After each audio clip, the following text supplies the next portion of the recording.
Buenas tardes a todas y todos quienes nos acompañan en esta transmisión. A nombre de la Secretaría de Cultura, a través del Centro Nacional para la Preservación del Patrimonio Cultural Ferrocarrilero, les damos la más cordial bienvenida.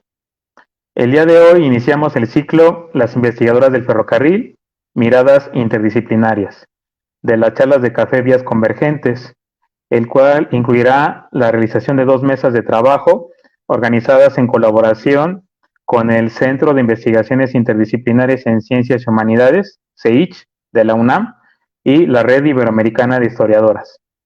En el marco del programa de actividades en la conmemoración del Día Internacional de la Mujer, y bueno, mencionar que este evento busca contribuir a la visibilización del trabajo de investigadoras que bajo distintos enfoques y disciplinas han venido estudiando los ferrocarriles mexicanos.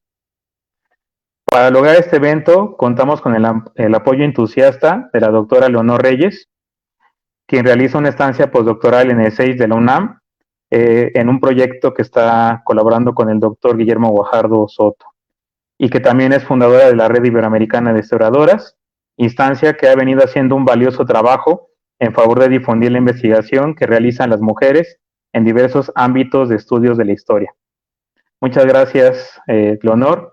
Además nos acompañan Clara Bolívar, Talia Montiel, Karen Flores y Fabiola Hernández, quienes nos compartirán sus miradas interdisciplinarias en el estudio de los ferrocarriles. Muchas gracias por su apoyo. Sean todas bienvenidas. Ahora voy a ceder la palabra a la doctora Leonor Reyes, quien será la moderadora de este panel. Muchas gracias y mucho éxito. Muchas gracias, Román. Y bueno, buenas tardes a todas las personas que nos están acompañando. Y antes de dar inicio con el evento y presentarles a nuestras invitadas, quiero aprovechar también para dar las gracias al Centro Nacional para la Preservación del Patrimonio Cultural Ferrocarrilero, al personal del Museo Nacional de los Ferrocarriles Mexicanos y del Centro de Documentación e Investigación Ferroviarias por brindarnos el espacio para realizarlo. También como becaria postdoctoral en el Centro de Investigaciones Interdisciplinarias en Ciencias y Humanidades de la UNAM, quiero agradecer el respaldo institucional que nos han otorgado. Mis compañeras de la Red Iberoamericana y yo estamos muy contentas de formar parte de una serie de colaboraciones con instituciones tan importantes como el Museo Nacional de los Ferrocarriles Mexicanos para la realización de eventos en el marco del Día Internacional de las Mujeres y que sirvan para visibilizar el trabajo de las mujeres en las ciencias, en las humanidades y en las artes. Bueno, pues y en otras disciplinas también, ¿no? Esperamos que este sea el primero de otros eventos por venir. Muchas gracias. Y a continuación voy a leer una pequeña semblanza para hacer la presentación de nuestra primera invitada. Clara Bolívar es investigadora y curadora de arte moderno y contemporáneo, con una perspectiva historiográfica y de mediación cultural. Tiene una maestría en Historia de la Universidad Iberoamericana y completó su licenciatura en Ciencias Culturales en la Universidad del Claustro de Sor Juana. Colaboró en La Celda Contemporánea, Centro Cultural Universitario de Tlatelolco, Museo Nacional de Arte, Museo del Palacio de Bellas Artes y Centro de Documentación Arquella, en el Museo Universitario de Arte Contemporáneo. Trabaja de manera independiente desde el 2018. En 2020 coordinó el libro Investigaciones Artísticas sobre Muros Contemporáneos, editado por Festina Publicaciones y gestionado desde Tlaxcala 3, perdón. En 2021 fue curadora de la exposición en línea Follow the Dust en Art at Time Like This. En 2022 participó del Seminario Internacional Arte y Desindustrialización en Concepción, Penco y Coronel, Chile. Actualmente cursa el doctorado en Ciencias Sociales y Humanidades en la Universidad Autónoma Metropolitana. Su práctica sigue objetos materiales, estrategias colaborativas en arte y polvo de archivo. El día de hoy, la maestra Clara nos compartirá la ponencia El humo del tren en el arte moderno. Sin más, le cedo la palabra y le recuerdo que tiene 20 minutos para su presentación. Comparto.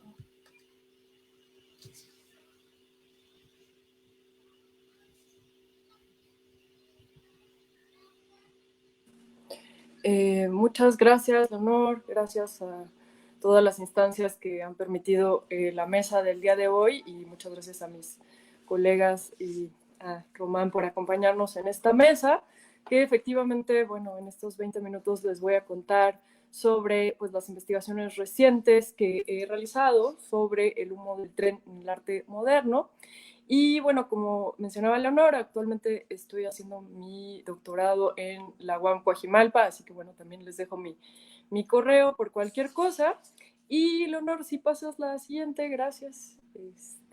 La siguiente diapositiva, ahí bueno, hablo un poco de esto que les comentaba Leonor sobre mi formación. Ya casi son 20 años de estar en la gestión cultural y en la investigación desde México, desde museos mexicanos. Y bueno, esta investigación, bueno, actualmente está apoyada por CONACYT.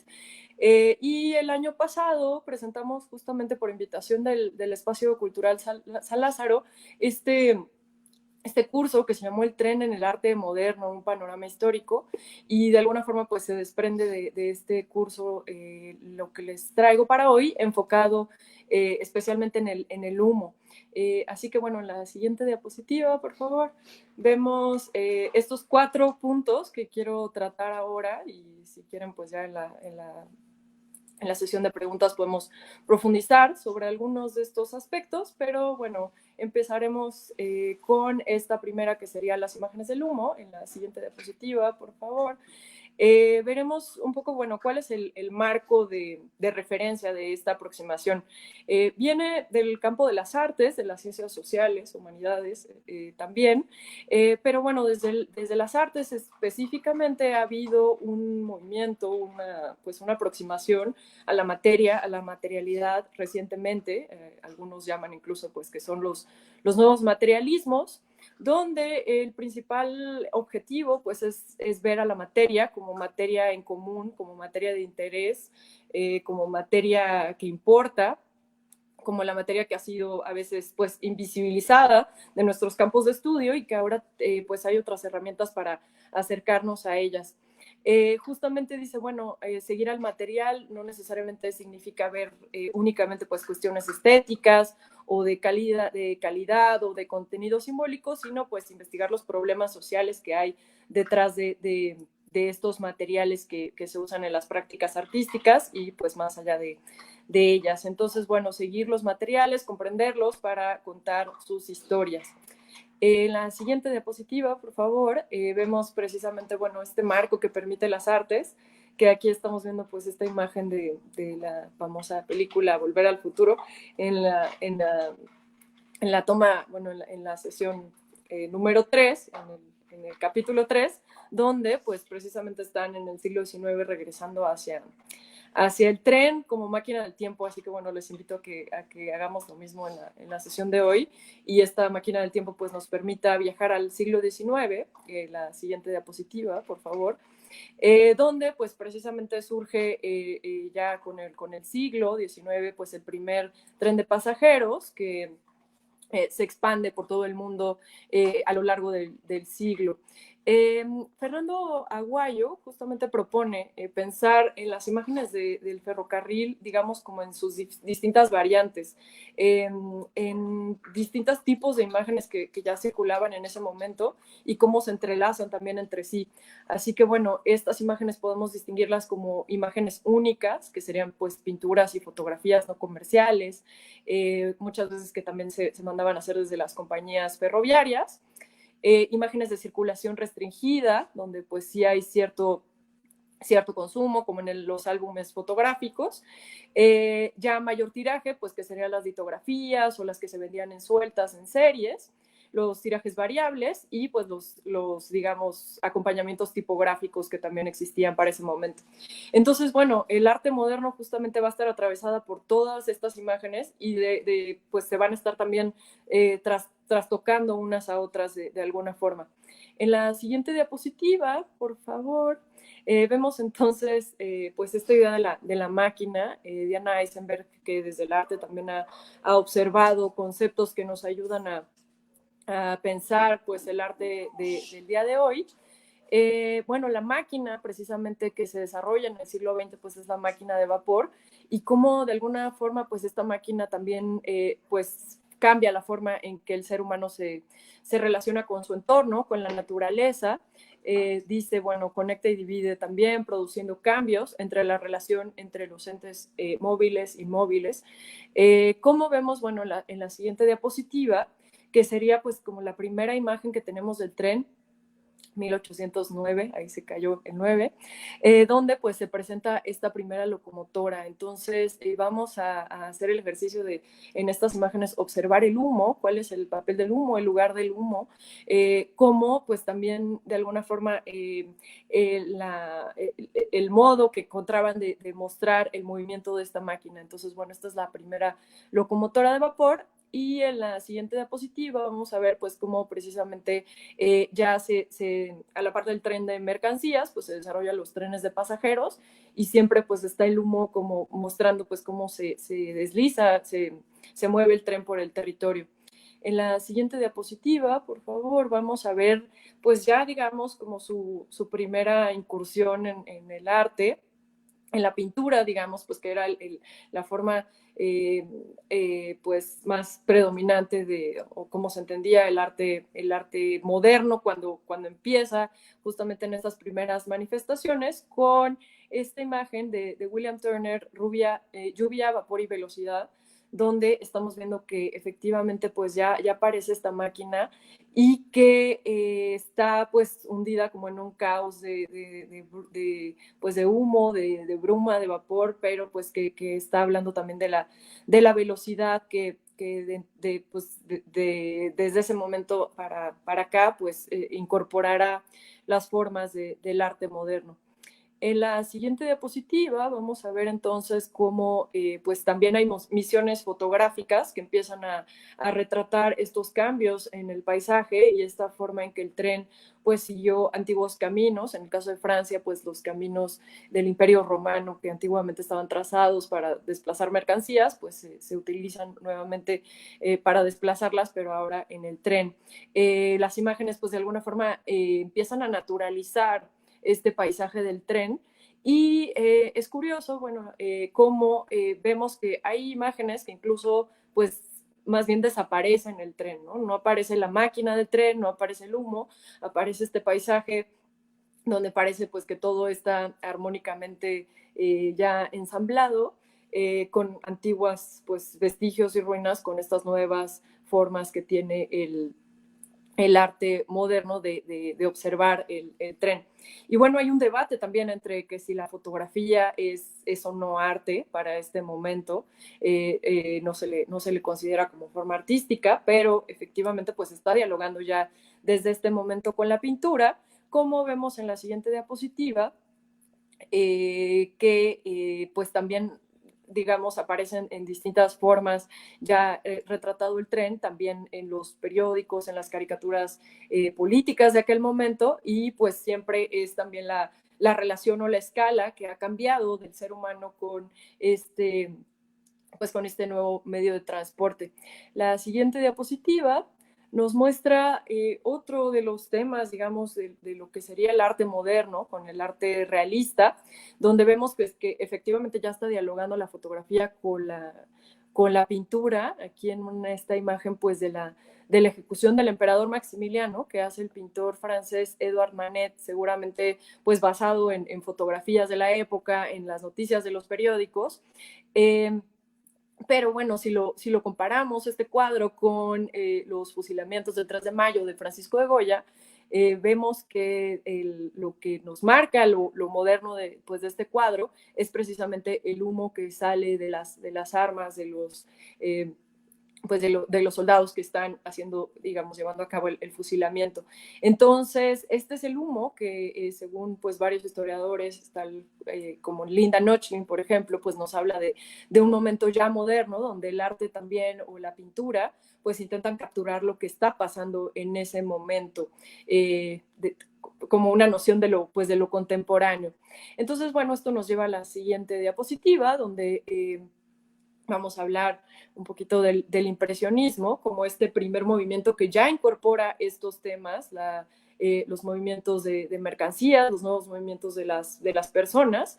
En la siguiente diapositiva vemos pues cómo hay digamos que la cámara fotográfica y el ferrocarril pues surgen casi al mismo tiempo, y es esta caricatura donde vemos que hay una daguerrotipomanía, donde todo el mundo pues tiene como una compulsión de retratar el mundo a partir de sus cámaras fotográficas, situación que bueno, hoy en día cuando todos tenemos acceso a estas cámaras en nuestros teléfonos portátiles, pues nos recuerda un poco a este momento de, como de encantamiento y de ansiedad también que causaban estas nuevas tecnologías. Y en esta otra imagen donde pues está el ferrocarril que tiene pues este letrero que dice tiempo, ¿no? Entonces, bueno, el ferrocarril es un nuevo tiempo que viene correteando el tiempo del caballo. Y bueno, por eso retomo esta frase, bueno, esta cita, donde dice que efectivamente pues el humo se convierte en sinónimo de combustión de las fuerzas de trabajo, de producción y de objetos de circulación. Entonces, bueno, estas son, digamos, pues circunstancias que asume la nueva pintura, y en la siguiente diapositiva vemos de dónde es esta frase, esta cita que es de la doctora Rocío Robles Tardío, que ella pues desde su tesis doctoral y después de este libro Pintura de humo ha analizado el papel de los impresionistas respecto a esta nueva tarea de incorporar el tren como parte del arte moderno.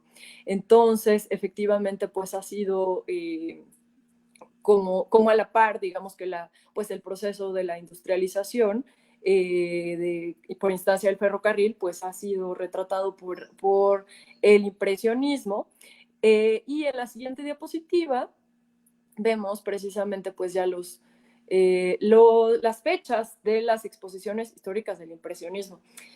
Bueno, es muy poquito tiempo, 20 minutos para hacer este gran repaso por el arte moderno, pero sí quería un poco pues situarnos, digamos, en estas primeras manifestaciones de arte que pues el impresionismo tuvo en estas 8 exposiciones históricas, donde ya empiezan a incorporar el tema del tren del 74 al 86, hacen exposiciones pues al margen del salón oficial.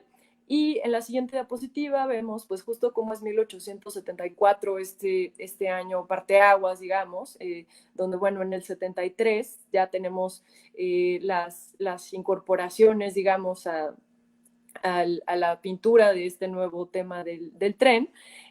Bueno, con Claude Monet, que él dedica varias imágenes al ferrocarril, y por otro lado el ferrocarril de Edouard Manet, que entra en el salón oficial.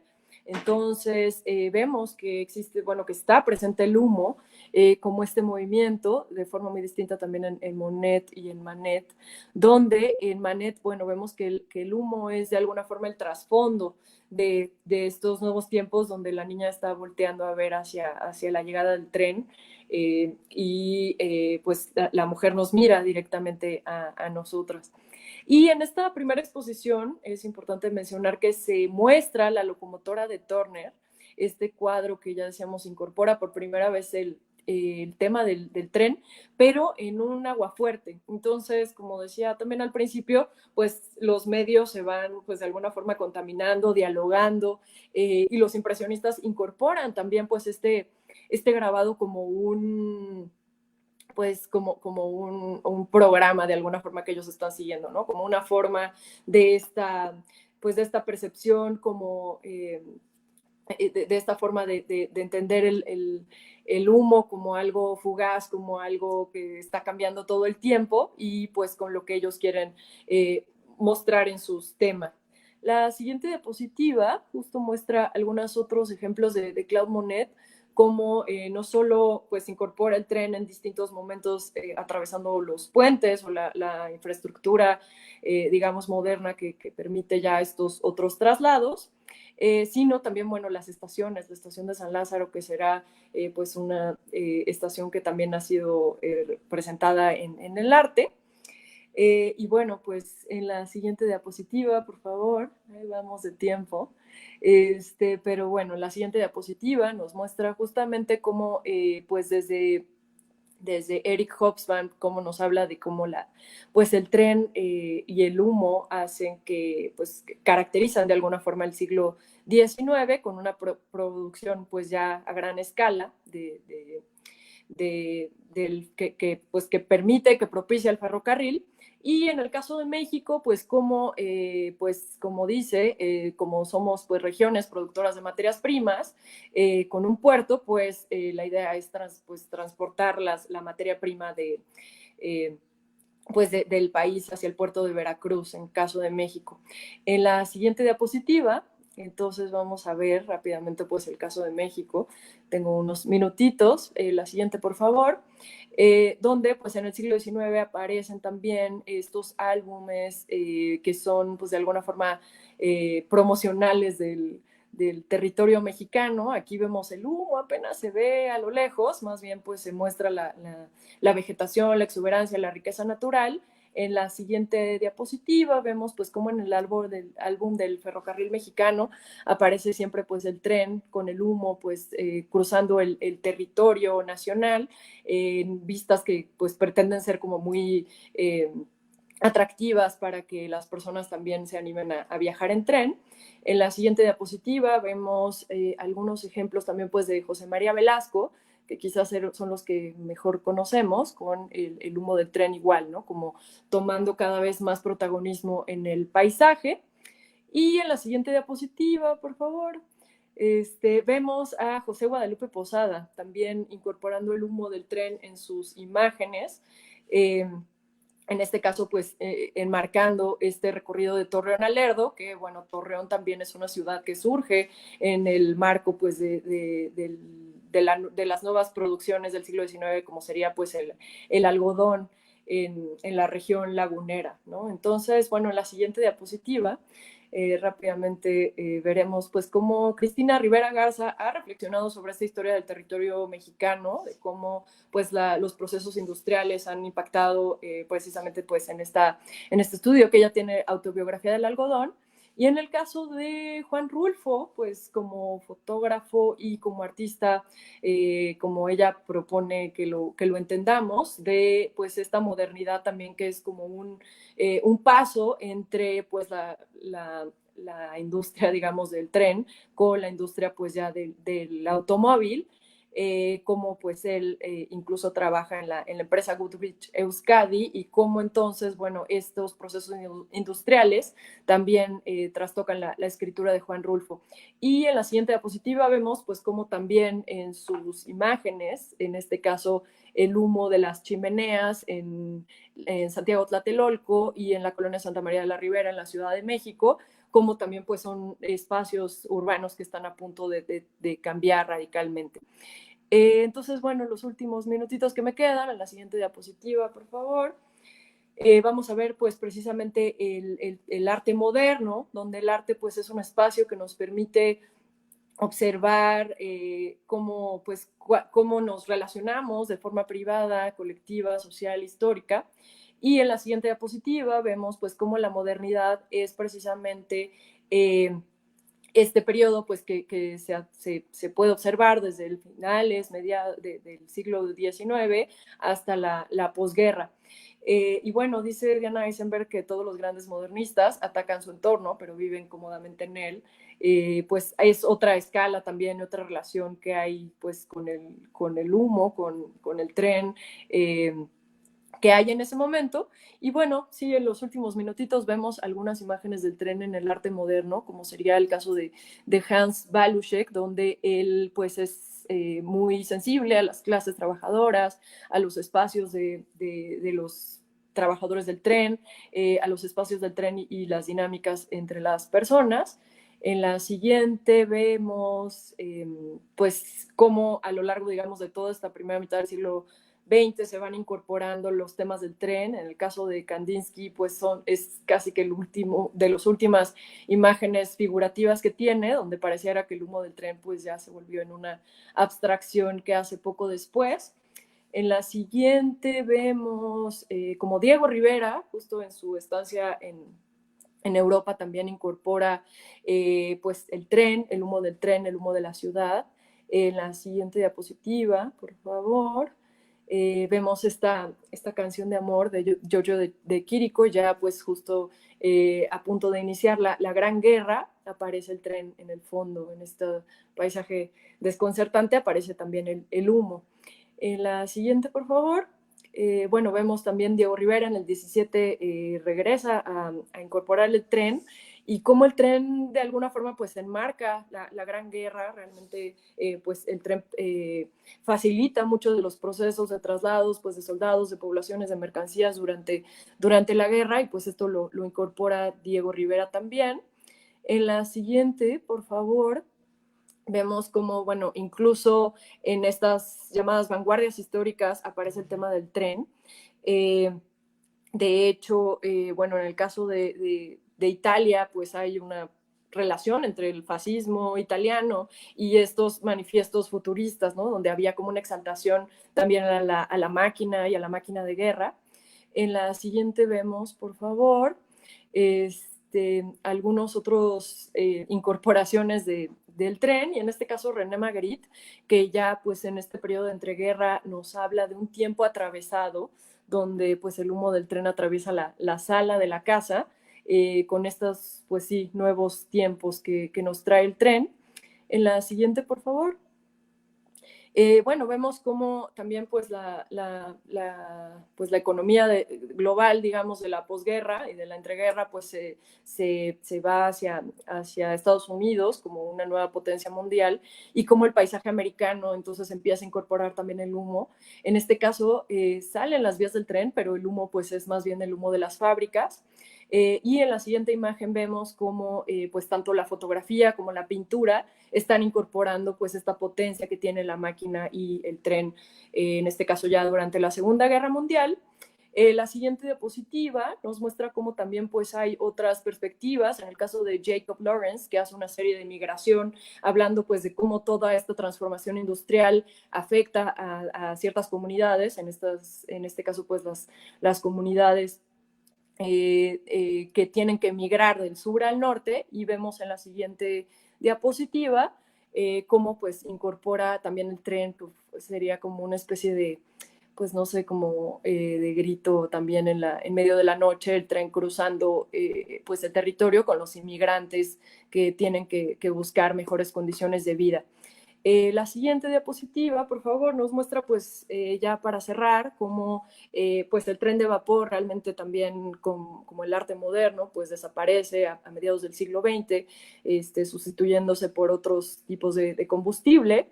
Y pues está este enfrentamiento, ¿no? que vemos aquí entre el caballo y el tren, y entre el auto y el tren, como que ahora es esta nueva forma también de entender el territorio, que ya será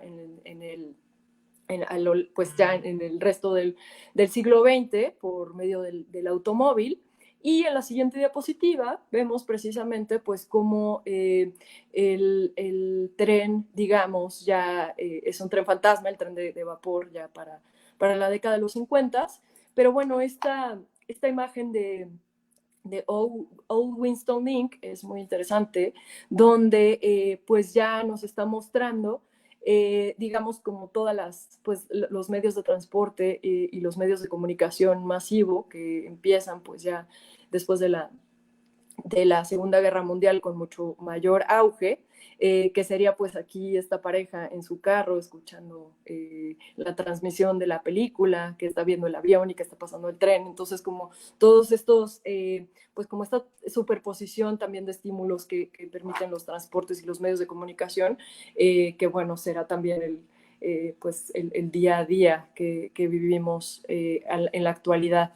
Entonces, bueno, ya para cerrar, la siguiente diapositiva nos muestra pues cómo les comparto también estas ideas desde la experiencia del Encuentro Internacional Arte y Desindustrialización, que desde Chile pues propone cómo este tipo de espacios y otros espacios pues que nos dan lugar para hablar de estos temas, pues nos permite de alguna forma pues interrogar el pasado y observar pues hacia dónde queremos ir.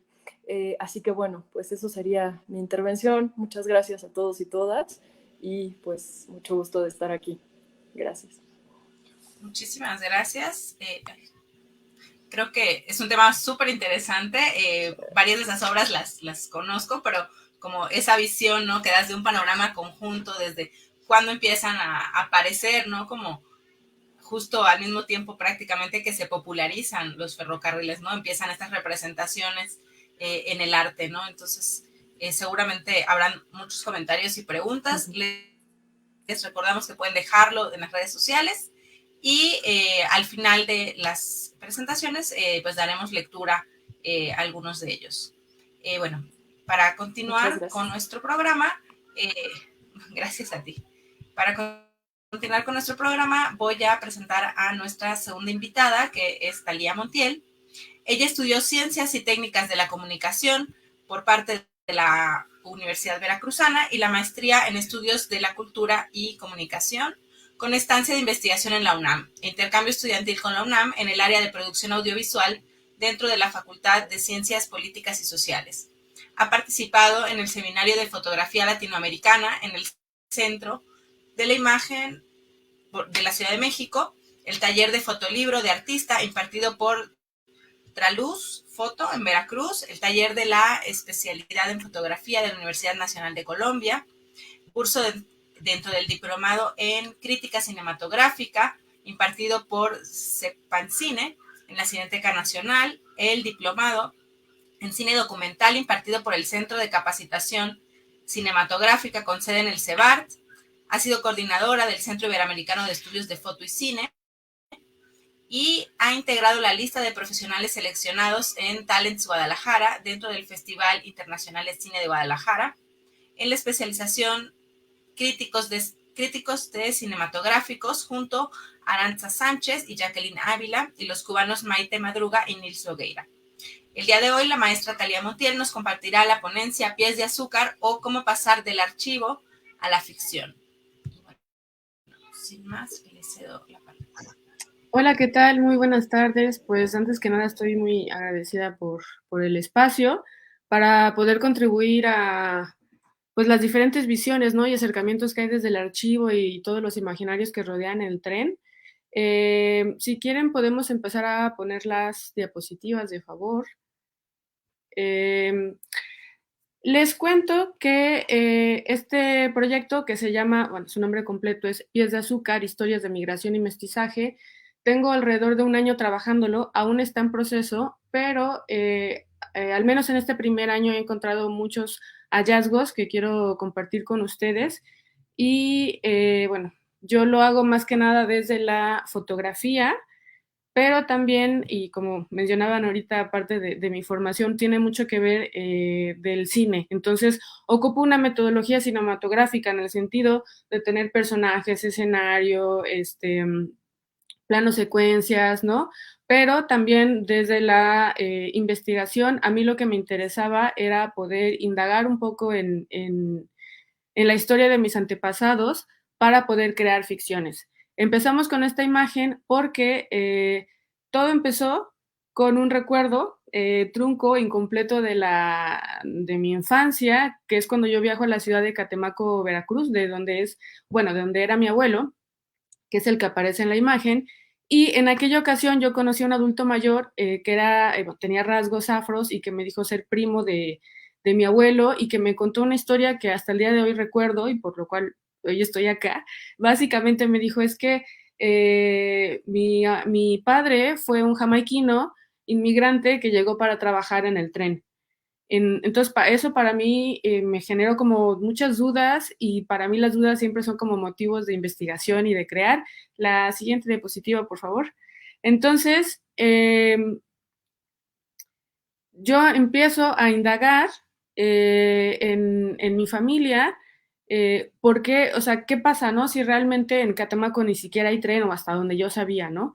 Entonces, comienzo este proyecto con una razón, que es seguir los pasos de mi tío bisabuelo y de mis ancestros, pero en el camino voy descubriendo que realmente fue toda una generación de trabajadores afrocaribeños que fueron los que llegaron para participar en la reparación del tren, y no solo eso, sino también en la construcción de puertos como el que se llamaba Puerto México, Salina Cruz, en la ruta de Tehuantepec.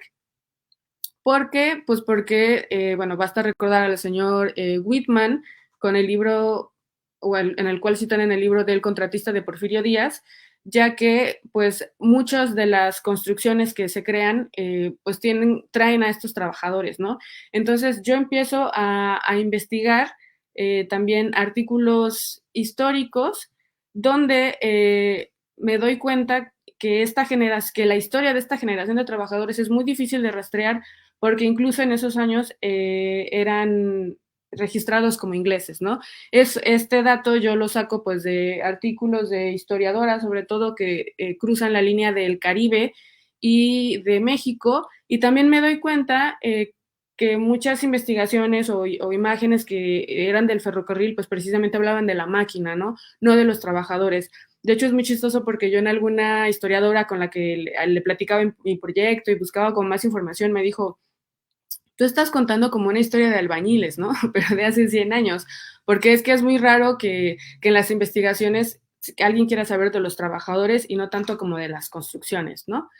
Entonces, con todo esto es que yo me decido a hacer ficción, porque este proyecto titulado, insisto, Pies de Azúcar, Historias de Migración y Mestizaje, tiene como base fundamental dos pilares. Uno, en la parte histórica, que es el álbum familiar, que es la primera imagen que vimos. El segundo, que son las cuestiones históricas que yo puedo recopilar a través de las imágenes que el mismo Museo de Ferrocarril resguarda. La siguiente, por favor. Y todos estos datos históricos que yo voy leyendo. Entonces, a esos pilares yo le sumo el relato familiar en el que me dijeron que mi tío bisabuelo había llegado para trabajar en el tren, pero que escapó antes de llegar a trabajar a las vías, ¿no? Entonces, en esta parte del proyecto yo me dedico más que nada a estudiar el tren, pero sobre todo como un contenedor de historias o microhistorias de migración y mestizaje, ¿no? De ahí el nombre del proyecto. Y yo empiezo a crear, como les mencionaba hace rato, pequeñas secuencias, ¿no? Y, por ejemplo, con estas imágenes yo empiezo a evocar entre lo que yo había leído de las historiadoras, en lo que mi familia me había contado y en lo que yo podía imaginar a partir de estas fotografías históricas, porque al menos para mí, y bueno, al igual que algunos estudiosos de la fotografía, el álbum de archivo es una ventana a partir del cual podemos ver cómo pudo ser el pasado, ¿no? Entonces hago hincapié esto de cómo pudo ser el pasado, pues porque sabemos que toda imagen, por más documental verídica que sea, pues siempre va a estar supeditada por la subjetividad, desde el encuadre, desde el que dirige, desde el que tiene la posición para tener una cámara fotográfica, ¿no? La siguiente, por favor. Entonces, yo me acerco al museo y les pido algunas imágenes donde vengan trabajadores para que yo pueda imaginarme cómo era la vestimenta que utilizaban, cómo podía ser este ambiente, porque también de acuerdo a lo que yo había leído, pues los trabajadores afrocaribeños llegaron para trabajar en tierras inhóspitas, ¿no? Un poco como la compañera que mostraba las imágenes, como estas grandes, el paisaje, ¿no? El paisaje y la máquina y el hombre chiquitito, ¿no? Y además escondido tras ese grandísimo sombrero, porque pues es la época de la revolución y si alguien tenía facciones de un color o de otro, pues no eran como tan visibles. Con todo eso yo empiezo a crear como un pequeño storyboard y empiezo ya a recrear las imágenes. La siguiente, por favor. Entonces empiezo a jugar entre la imagen que ven a la derecha, que es la del museo, y la de la izquierda es la del museo y la de la derecha es una que yo hice, empezando a jugar con esa representación y empezando a jugar con el blanco y negro, un poco como en esto que en arte llaman docuficción o incluso como falso documental, para que no sea como tan clara cuál es la intervención, cuál es el hechizo y cuál es la cosa verdadera, ¿no? En la siguiente diapositiva empiezo ya a dejarme un poco como de querer como igualar y empiezo como a hacer más evidente mi intervención y entonces sigo consultando estas imágenes, pero desde la estética y sobre todo desde lo que me evocan, ¿no? Que es que si de por sí es como el ferrocarril inmenso en en las grandes montañas, pues el trabajador del ferrocarril era todavía más chiquitito, ¿no? Más pequeñito, más invisible. Y entonces empiezo a crear yo como la otra imagen, la que aparece a color, creando un poco como, insisto, como esta sensación de pequeñez, pero al mismo tiempo en el contexto del escape, ¿no? Porque lo que sé del tío bisabuelo es que se aventó del barco en el que venía. Entonces, pues por pura fuerza, él y dos más se aventaron a nado libre hasta llegaron a la laguna de Catemaco. Luego, pues se separaron para no ser tan visibles, ¿no? Y entonces esta cuestión de como de los trabajadores y de los inmigrantes, de cómo tienen que negar la etnicidad, porque por muy orgullosos o no que estén, pues si no tienen papeles en un país extranjero, pues es muy probable que los deporten, ¿no? Y empiezo como a jugar con todas estas atmósferas. La siguiente, por favor. Y ya me dedico a hacer como sigo con las cuestiones como docuficcionales. Recopilo el dato del Imparcial, que es como uno de los periódicos más importantes del Porfiriato, y yo los intervengo con imágenes del tren como para crear un poco esto de que se escapan trabajadores de la compañía Pearson and Son, ¿no? Y es como parte de la docuficción que yo comienzo a creer, y en la que sigue, por favor. Pongo también los pasaportes, que en este caso son pues cuestiones que yo me voy encontrando en los libros, pero que yo voy alterando en pro de la ficción que yo quiero contar. Y de plano también ya en la imagen donde se ve el barco, pues es como me voy más a lo simbólico, ¿no? Pues son afrocaribeños, entonces es la hoja de plátano que tiene como un simbolismo, la bandera es una fotografía, y así es como yo voy creando ya como de lo que tratar de emparejar a que ya se vea más como la mano, como la magia. Y la que sigue, por favor, me parece que es la última esa. Y con todo esto es que yo recopilo muchos datos e imágenes que quizá en un principio como que no tienen mucha, eh, voy a decirlo así, como mucha congruencia estética, en el sentido que hay como un collage. Digo, al final yo empiezo a hablar, insisto, como de migración y de mucho mestizaje, y termino siendo como una mezcla también incluso hasta de formatos, ¿no? De imágenes. Y como el producto de mi investigación era una página web, pues ya me voy directamente hacia el relato multimedia. Voy a compartirles mi pantalla para presentarles lo que... ay, no parece. Lo que es la página. Ok, aquí está. Ay, se fue.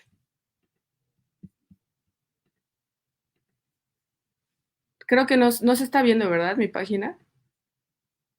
A ver. ¿Aquí ya se ve? Bueno, me espero que sí. No, no los escucho.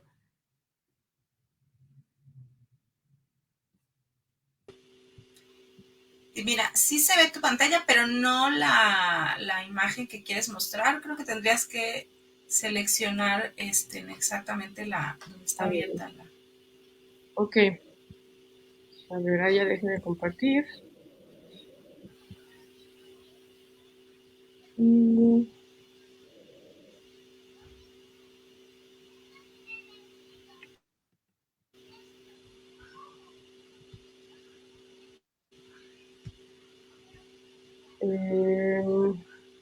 Bueno, hace rato sí se veía. Donde dice ¿Qué pasa? presentar, Sí, donde dice ventana. presentar, Ajá.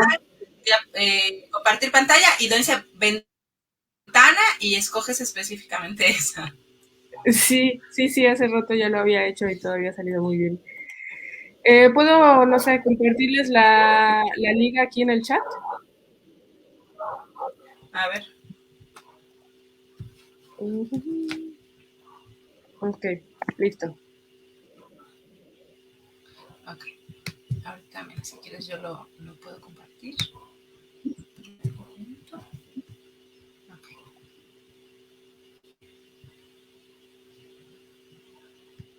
Bueno, entonces aprovecho esta pausa para comentarles que Esta investigación fue apoyada sorpresivamente y gratamente por el FONCA y ahí precisamente uno de mis principales metas era poder crear un relato multimedia con toda esta investigación. Entonces, en este primer año es que yo empiezo la investigación para poder crear una estética, para poder crear un relato, lo que les decía, tener secuencias, personajes. Si le damos clic donde está el dibujo de la cajita, por favor.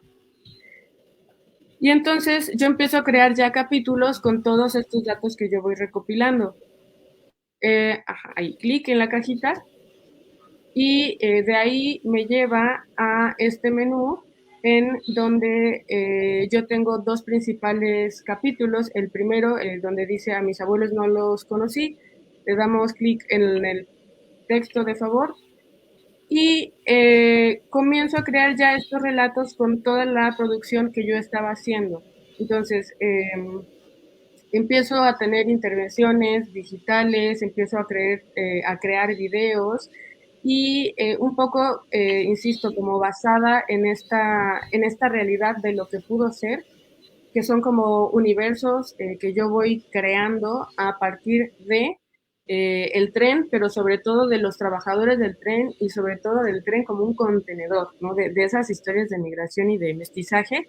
De ahí volvemos a la cajita donde dice menú y de ahí nos podemos ir a la segunda, que es Caballo de Acero, y que de hecho me da gusto, que coincide nuevamente con la compañera que estaba hablando antes, porque en estos artículos yo también encuentro que en algunos momentos se le llama caballo de acero o de Iron Horse al tren, ¿no?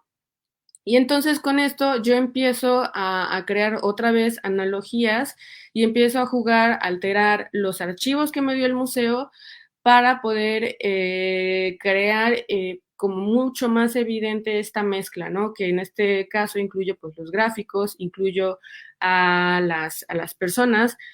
Cabe decir que ellos, pues si bien son, pues en este proyecto cumplen la función de modelos, pero realmente son afrodescendientes que quizá de cierta manera no tienen como una unión directa con el tren, pero su historia sí tiene mucho que ver con esta cuestión afro, ¿no?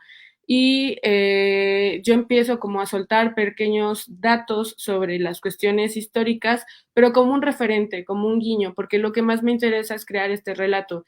De hecho, también ahí ya tengo como la liga para quien quiera como saber de qué artículos específicamente saqué los datos, pueden consultarlos, ¿no? Es como un aporte que me gusta pensar que hago, que no, que es por un lado como la creación de este mundo, digámoslo así, docuficcional, y por otro lado, ya de lo histórico. Entonces le picamos nuevamente a la cajita, por favor, y nos vamos al siguiente capítulo, que es el de motores de sangre. En estos artículos yo me doy cuenta que se refieren a estas personas como que llegaron sin nada, con los brazos vacíos, más que con motores de sangre, ¿no? Porque en algunos artículos que yo me encontré, muchos datos hemerográficos decían que la generación de estos trabajadores pues eran traídos precisamente porque hacía falta de mano de obra y porque ellos tenían como esta capacidad física, ¿no? De poder soportar estas grandes cargas de trabajo que, por ejemplo, los pobladores, tanto que no estaban calificados como que no tenían la fuerza necesaria o como que simplemente no querían. Cabe recalcar que son los albores de la revolución, entonces todo es un caos que si acaso a mí en este relato, al menos en esta parte del relato, yo no lo meto tan directamente, si hay pequeños guiños, como por ejemplo en el sombrero, como cuestiones más de vestuario, para decir el contexto en el que están, pero pues también para fines, pues ellos son los protagónicos, ¿no? Entonces volvemos a picar a la cajita de favor y nos vamos ya al último de este primer gran capítulo, que es el de migrar, y es un poco como un homenaje, un reconocimiento a pues toda esta generación de trabajadores que de acuerdo a lo que leí, se calcula que fueron alrededor de 10,000 trabajadores, que de hecho ellos llegaron con la idea de, pues de regresarlos, ¿no? O sea, venían a trabajar y se los llevaban. Pero la verdad es que pues muchos escaparon, como el caso de mi tío bisabuelo, muchos otros escaparon y, perdón, muchos escaparon, muchos murieron y algunos regresaron. Entonces, ya para crear esta parte, sigo trabajando con la idea de caballo de acero, alusivo al tren, pero ya me voy como directamente un poco más al performance, es decir, ya pasé por el archivo, por la reinterpretación, ahora me voy más como a lo performático, y en la imagen que ven en medio, que bueno, muchas personas me han dicho que cómo le hice para poder trabajar con un caballo, pues realmente es que es un caballo de madera, pero que yo construyo como una escenografía de tal manera que nuevamente se ve la mano, se ve la intervención, porque a mí me gustan mucho esos relatos en los que dudas, en los que no te dicen como que es verdad y al final terminó siendo mentira, sino como que te mantienen en esa duda constante, porque justo es esa duda la que a mí me orilla a crear este tipo de proyectos como más docuficcionales y sobre todo que empieza siendo como la búsqueda de algo personal, pero termina siendo como una gran historia de una generación entera y que pues escapa un poco como de este discurso de la afrodescendencia y de la comunidad, sino todo lo contrario, ¿no? De personas que tuvieron que negar la etnicidad para poder no ser deportados, para poder sobrevivir. Y entonces en lo que sigue ya del proyecto, a mí me sigue interesando trabajar con la fotografía de archivo, quizá con los descendientes de quienes sí llegaron a trabajar en el tren. Para esto, pues obviamente sería en la parte de Tehuantepec. Yo tuve la fortuna de ir allá el año pasado por poder entrevistar a algunas personas estando ahí, otras por teléfono. Y bueno, muchos me dicen que pues si acaso esta generación fueron muy pocos, ¿no? Y que ni siquiera llegan a ser como en cuanto a porcentaje, como algo importante de la identidad de la zona. Pero uno de los objetivos del proyecto es que esta palabra de mestizaje sea visibilizar la diversidad que hay, ¿no? Creo que cuando estábamos en la primaria, pues nos dijeron que el mestizaje fue en la colonia y que los españoles y tal, pero a partir de la modernidad y a partir del tren, no solo de la gente que llegó a trabajar, ya sea de jornalero o ya sea no sé, de quienes eran los ingenieros, los dibujantes, aún así sí es como esta concentración, ¿no? Que al final lo que tienen en común es que tratan de buscar pues otras maneras, ¿no? De vivir y que terminan siendo minorías, sí, pero precisamente un mestizaje muy rico y yo creo que en la medida en que todos podamos como ser más conscientes de esa diversidad, minoría o no, que nos compone, pues podemos contribuir a ser un poco más empáticos, ¿no? Con los demás. Y pues creo que eso sería todo. No sé si haya alguna duda, queja, tomatazo, atrevimiento de cómo es posible que trate así la historia. Muchas gracias. Bueno, les recordamos a quienes tengan dudas, quejas, comentarios, que pueden dejarlos en las redes sociales donde está la transmisión y al final del evento se las haremos llegar pues a las personas a las que estén dirigidas. Bueno, continuando con el programa, ahora vamos a darle la palabra a... Ay, perdón. Ay, ya hice algo mal acá, perdón. Perdón, sí. A Karen Flores. Ella es licenciada en Lingüística y Literatura Hispánica por la Benemérita Universidad Autónoma de Puebla, ponente y dictaminadora en diversos congresos nacionales e internacionales, como el segundo Congreso Internacional de Lenguas, Lingüística y Traducción, organizado por la Universidad Nacional Autónoma de México. Ha publicado artículos de investigación en el Anuario de Letras de la UNAM y en la revista Prolegómenos de la Universidad Nacional de Colombia, entre otros. Fue delegada de Puebla en la Red Nacional de Estudiantes de Lingüística y Literatura entre 2019 y 2021. El día de hoy, la licenciada Karen Flores compartirá la ponencia Aproximación al léxico de los ferrocarriles en México, 1850-1930, cambio y variación lingüística, y sin más, le cedo la palabra. Muchísimas gracias. En primer lugar, ofrecer una disculpa si me escucho un poco afónica. Intentaré ser breve. Bueno, lo que voy a presentar hoy son algunos de los resultados que obtuve durante el desarrollo de mi investigación de tesis, que constituye en realidad un primer acercamiento lingüístico al vocabulario ferrocarrilero de México, específicamente en el periodo de 1850 y 1930.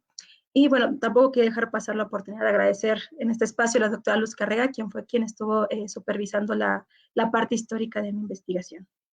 Siguiente, por favor. Bueno, brevemente, trataré, se movió un poco, pero disculpen. Bueno, el establecimiento del ferrocarril en México, iniciado desde mediados del siglo XIX, pues trajo consigo transformaciones sociales, culturales, políticas y territoriales que dieron lugar a fenómenos lingüísticos que se reflejaron en el vocabulario ferroviario del país. Esto porque su implantación motivó un encuentro sin precedentes entre distintas lenguas y variantes del español, ya que su construcción a lo largo pues, de todo el territorio mexicano concentró mano de obra de muy diverso origen, tanto nacional como extranjera.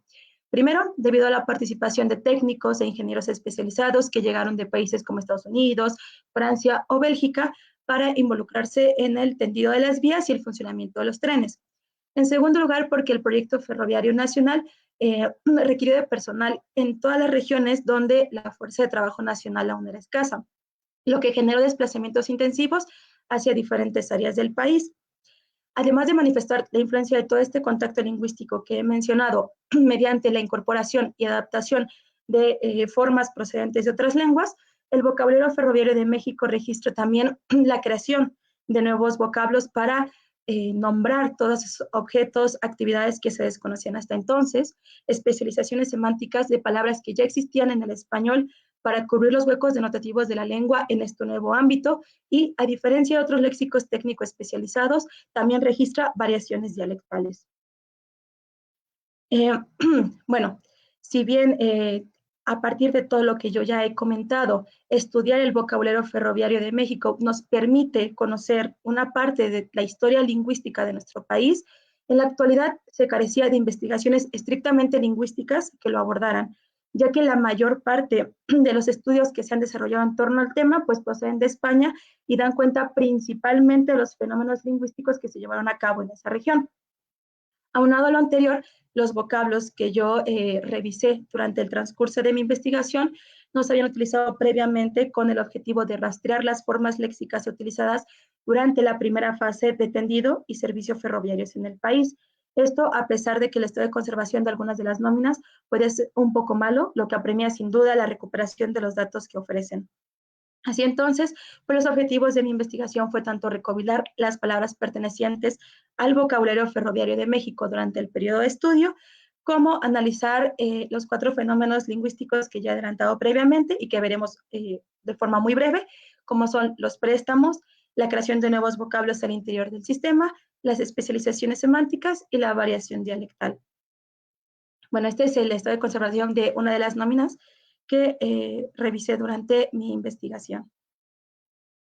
Pues bien, mi investigación comprende 166 documentos pertenecientes a las compañías que construyeron y operaron sus ferrocarriles en el país durante el periodo de estudio, y son textos que actualmente se encuentran resguardados en el acervo del Museo Nacional de los Ferrocarriles Mexicanos.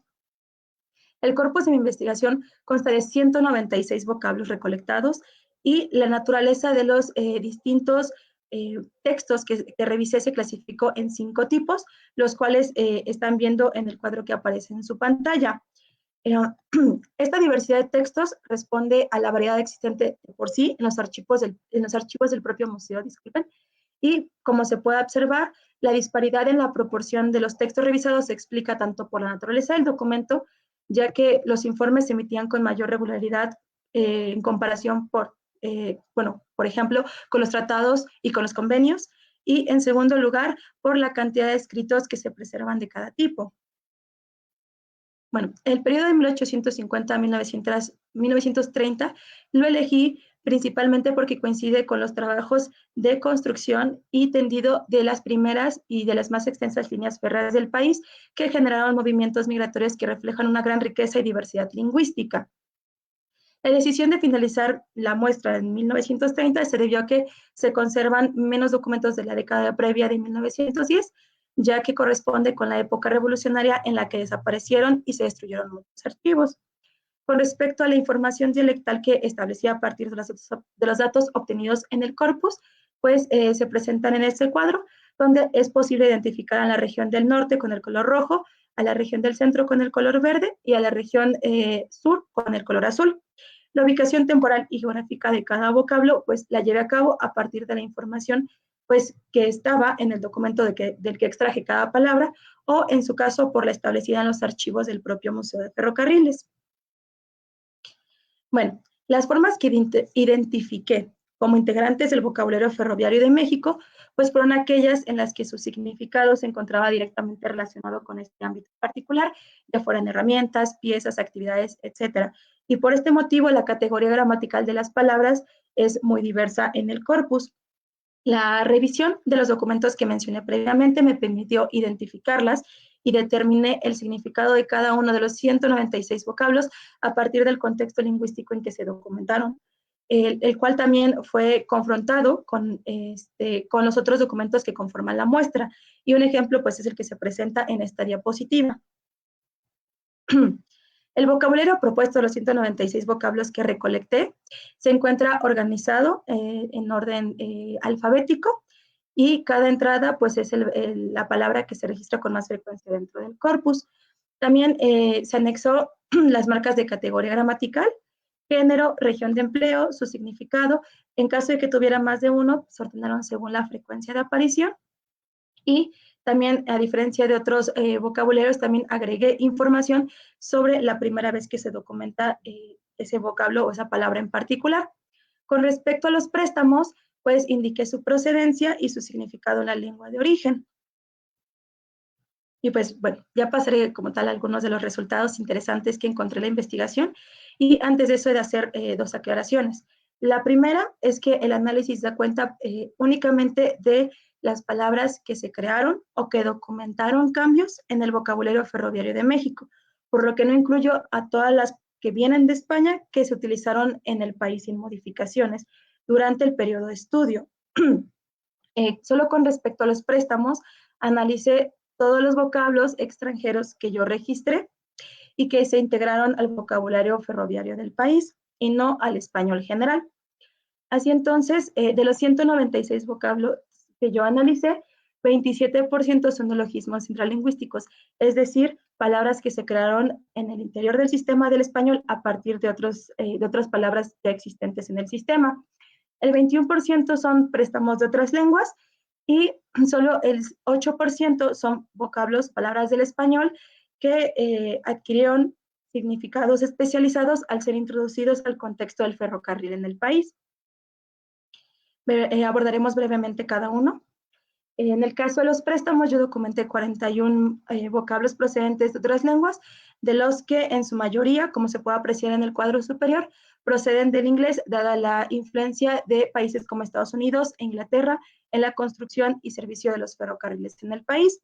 Pero además de los anglicismos, también documenté préstamos del francés y en menor medida de lenguas originarias de México, como son el maya y el náhuatl. Con respecto al tipo de préstamo documentado, 44% son préstamos adaptados, es decir, vocablos extranjeros que presentaron modificaciones al ser integrados al español. Y un ejemplo claro fue el del vocablo biela, que procede del francés biel. En su caso, se agregó la vocal abierta anterior no redondeada, o en cristiano sería el sonido de la vocal A en español, al vocablo que corresponde al morfema de género femenino que sí marca el español. El 36% son calcos, producto de la traducción del vocablo extranjero, como ocurre con el compuesto material rodante, procedente también del francés. El 15% son extranjerismos en los que el vocablo extranjero se introdujo al vocabulario sin presentar modificaciones. Y un caso fue, por ejemplo, el del vocablo inglés bogey. Si bien bogey es una forma del inglés, su uso se extendió principalmente dentro del léxico ferroviario francés durante el siglo XIX. Y por ese motivo, durante el periodo de estudio, yo lo documento principalmente durante el periodo de la intervención francesa. Y tras ese momento se empieza a abandonar paulatinamente a favor de otra forma del inglés con el mismo significado, truck, que se empleaba principalmente en el léxico ferroviario de los Estados Unidos. Por último, todo el 5% de los vocablos que documenté son préstamos semánticos en los que la palabra del español adquirió un nuevo significado debido a su similitud con otro vocablo extranjero que tenía el mismo significado. Y en este caso, pues está el vocablo carro, que comenzó a designar al vagón de carga por influencia directa de inglés cars, que se empleaba con este mismo significado a mediados del siglo XIX en Estados Unidos. Bueno, entre algunas de las adaptaciones fonológicas interesantes que yo encontré en mi investigación, se encuentra la metástasis o la inversión de fonemas o sonidos al interior del vocablo. Y un ejemplo es el del inglés rail, que cambió a riel en español. Como es posible observar, las dos vocales cambiaron de lugar. Y bueno, otro caso es el de tranvía, procedente del inglés tramway, y este es un caso muy interesante porque la primera parte, tram, presentó modificaciones fonológicas al cambiar su consonante nasal bilabial sonora, que sería el sonido de la consonante M, por una nasal alveolar, que es el sonido de la consonante N en español.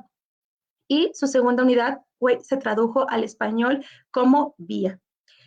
Otra de las adaptaciones morfológicas que yo identifiqué fue la adición del sufijo del español ero, que indica ocupación u oficio, a los préstamos para referir a trabajadores específicos del ferrocarril como el tlacualero o el donquero. Otro caso fue el de la formación de plural, porque encontré préstamos que presentan hasta dos formas al momento de crear su plural. Uno de ellos es, por ejemplo, el vocablo troc, que alterna entre una forma con S, trox, y una forma con ES, que es trox. Y de hecho, la que permanece, al menos en mi corpus, es la primera, trox, a pesar de que, de acuerdo con las pautas del español, la forma con ES sería la más adecuada porque impediría que la palabra terminara con una coda compleja muy difícil de pronunciar para los hispanohablantes. Bueno, pasaremos rápidamente también a los neologismos intralingüísticos, que son las formas que se crearon al interior del sistema a partir de otras palabras o morfemas ya presentes en el sistema. De estos, el 60.3% se dieron por casos de composición, que consisten en la combinación estable de dos formas, como ya he mencionado, y un ejemplo es el del compuesto contrarriel, que es producto de la unión de la preposición contra y del sustantivo riel, que aparece con el guión intermedio desde mediados de la década de 1860, pero su uso regular dentro del vocabulario ferroviario de México hizo que ese compuesto se aglutinara o se fusionara gráficamente hacia finales de la década de 1890. Otro ejemplo, otro ejemplo de un caso de composición es el del compuesto árbol portadisco, que durante la primera década del siglo XX yo lo encontré como la forma para referirse a lo que conocemos como el árbol de cambio. Y un aspecto interesante es que su segundo sustantivo, portadisco, es en sí un compuesto aglutinado, es decir, se formó tras la fusión gráfica y, gráfica particularmente, de dos palabras existentes en el español como fuporta y disco. Ahora bien, el 28.3% son vocablos que se crearon por derivación, es decir, son vocablos que se crean tras la adición de sufijos al final de la palabra, que pueden mantener o cambiar la categoría del vocablo original. Y un ejemplo de eso sería el vocablo truquero, ya que tenemos, por ejemplo, la forma en inglés truck, y se le añadió el sufijo del español ero, que como ya había mencionado previamente, indica ocupación o oficio, para dar lugar al vocablo truquero, que indica al trabajador encargado del mantenimiento de los trucks. Por último, también tenemos casos de parasíntesis, es decir, de vocablos que se crean tras la adición simultánea de dos morfemas. En este caso, yo puse el ejemplo de embalastamiento para que fuera un poco más claro, en el que tenemos la forma primera, que es balasto, y al que se le agregaron el prefijo em y el sufijo miento. para referir al producto resultante de aplicar balazos sobre una vía. Bueno, las especializaciones semánticas son uno de los fenómenos menos frecuentes en el corpus que yo identifiqué, ya que la mayor parte de las palabras del español que se introdujeron al ámbito del ferrocarril, pues adquirieron estos significados especializados en España y no presentaron modificaciones semánticas en México. Sin embargo, de los 196 vocablos, fue posible identificar 15 casos en los que el vocablo adquirió este significado especializado en México, principalmente para referir a oficios u ocupaciones que se desconocían en México, pues todavía no había llegado el ferrocarril.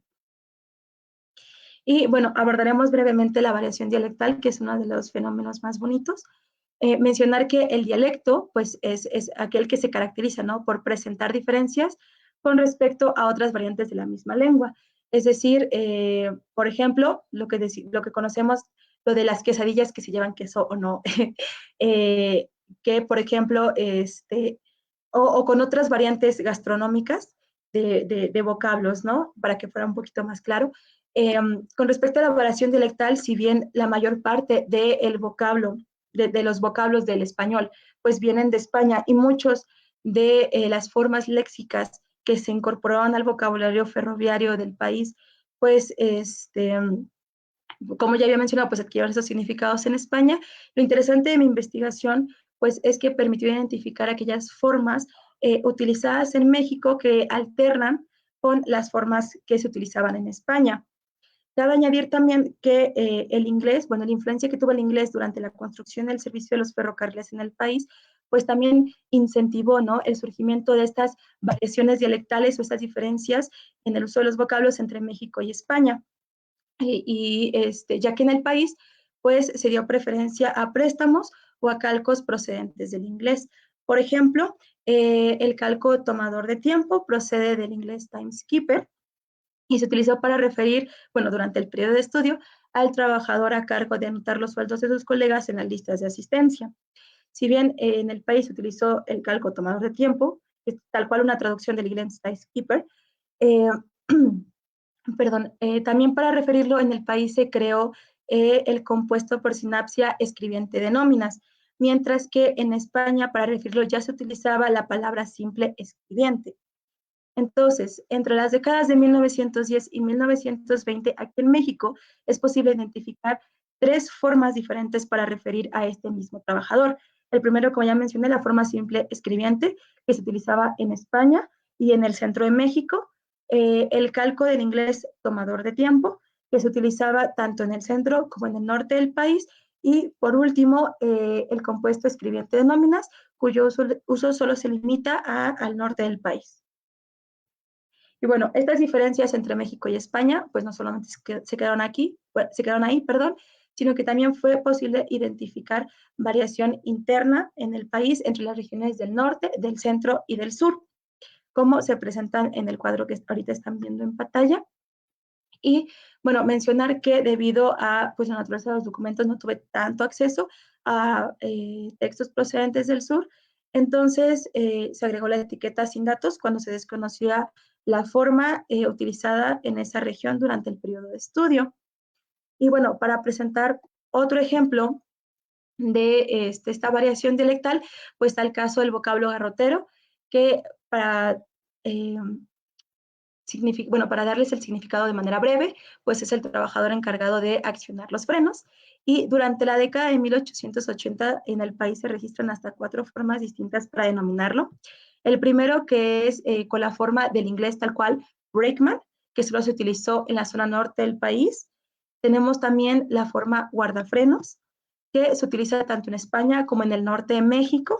La forma garrotero, que es como comúnmente se conoce hoy en día, que durante la década de 1880 se registra únicamente en el centro del país. Y también el vocablo retranquero, que se documenta principalmente en la región del sur. Y pues bien, ya para terminar, esta investigación me permitió identificar características particulares del vocabulario ferroviario de México, ya que sus condiciones de construcción y servicio ferroviarios en el país fueron únicas y se las compara con otras regiones. Las migraciones que se llevaron a cabo pues se reflejaron mediante la incorporación de préstamos procedentes de otras lenguas que, como ya mencioné, pues en el país se les dio preferencia sobre otras formas empleadas en España con el mismo significado. Esto debido, como ya había creo que mencionado previamente, pues la influencia, ¿no?, de países como Estados Unidos e Inglaterra en los ferrocarriles del país.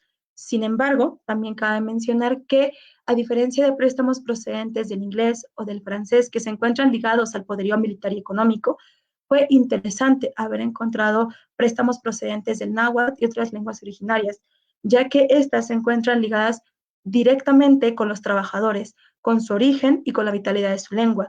Y por este motivo es posible identificar en el vocabulario ferroviario de México vocablos que no se documentan en ningún otro léxico ferroviario, y en eso radica su importancia. Entonces, bueno, ya ante lo que he dicho, pues instar a todos los que nos escuchan, pues a que sigan con este rastreo, ¿no?, de las formas léxicas pertenecientes al vocabulario ferroviario del país durante sus demás años de servicio, antes de que toda esta información lingüística tan valiosa pues se pueda seguir perdiendo con el tiempo. Y pues eso sería todo de mi parte. Muchas gracias. Muchas gracias a ti, Karen. Pues creo que también es un tema bien interesante que a veces no consideramos, ¿no? De dónde vienen estas palabras y sobre todo de dónde viene este lenguaje especializado, cómo se va adaptando. Bueno, yo sé que ya terminaste tu tesis, pero yo tengo información sobre los ferrocarriles de la península, así que con mucho gusto te los comparto si quieres para que puedas proseguir en tus pesquisas, porque sí vale mucho la pena como rescatar y ver estas diferencias y que son adaptaciones que no solo vienen de otros países, sino que se originan aquí también, ¿no? Y que no existen en otros países. Bueno, vamos a continuar con Fabiola. Un segundito. Y les recuerdo que las preguntas y comentarios nos los pueden dejar en las redes sociales. Bueno, Fabiola Hernández es doctora en Historia del Arte por la Universidad Nacional Autónoma de México. Se especializa en teoría y metodología del arte, iconografía política, historia urbana, arte moderno, arquitectura y cultura visual de los siglos XIX y XX. Del 2020 al 2022 fue postdoctorante en el Instituto de Investigaciones Históricas de la UNAM. Es autora de los artículos El aire envenenado de la bella Tenochtitlán, impresiones de servicios públicos en la Patria Ilustrada, Nierica 2023. Otro artículo es Cruz Azul y Tolteca, estandarización y biopolítica del cemento en la publicidad postrevolucionaria, publicado en Bitácora en 2019. Y Arte, Industria y Publicidad, la Tolteca, 1931, publicado en Alquimia en 2016. El día de hoy, la doctora Fabiola compartirá la ponencia El desarrollo del turismo religioso decimonónico en Amecameca, a partir del Fondo Documental de los Ferrocarriles Nacionales de México. Y sin más, le cedo la palabra. Y ahorita comparto tu pantalla. ¿No se te escucha, Fabiola?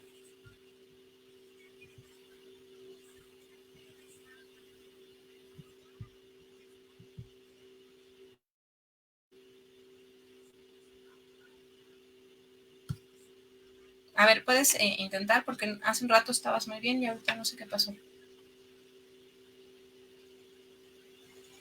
No. A ver.